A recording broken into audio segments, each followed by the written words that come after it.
Hello everyone, welcome to the Newsbrowse News broadcast. Global News reports that Prime Minister Mark Carney has announced the members of the newly formed Advisory Council on Canada-U.S. economic relations.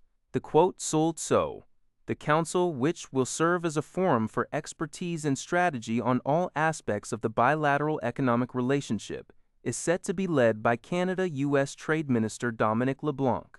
The diverse group includes top industry voices from tariff-affected sectors, prominent former Conservative MPs, and leaders from various sectors including banking, mining, and indigenous business.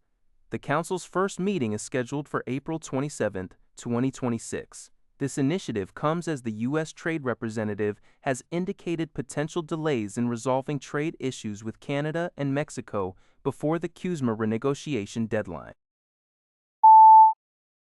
Prime Minister Mark Carney has announced a significant retooling of Canada's Advisory Committee on Canada-U.S. economic relations, as reported by the Canadian press. The revamped committee, now called the Advisory Committee on Canada-U.S. economic relations, will be chaired by Dominic LeBlanc, the minister responsible for Canada-U.S. trade.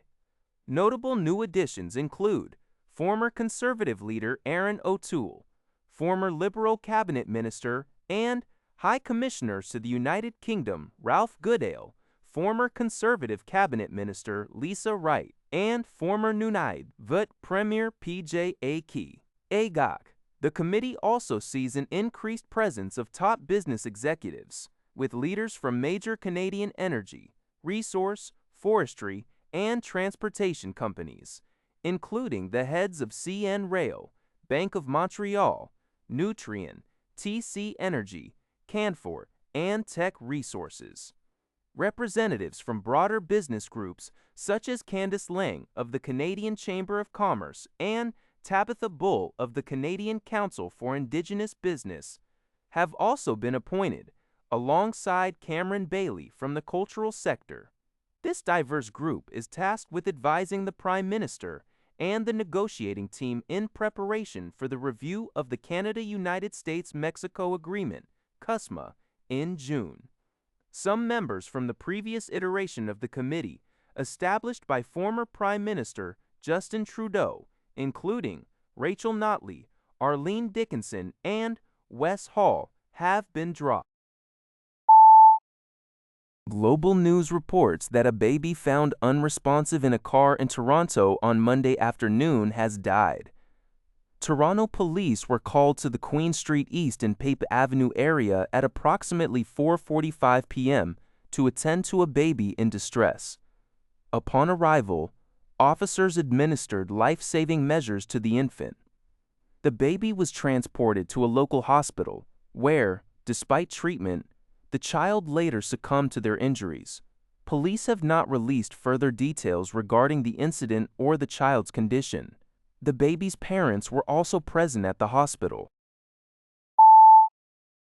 Global News reports that Peel Regional Police are investigating two separate targeted shootings that took place in Brampton, Ontario, in the early hours of Tuesday morning. The first incident occurred around 3 a.m. near Chrysler Drive and Corporation Drive, where multiple shots were fired at a business.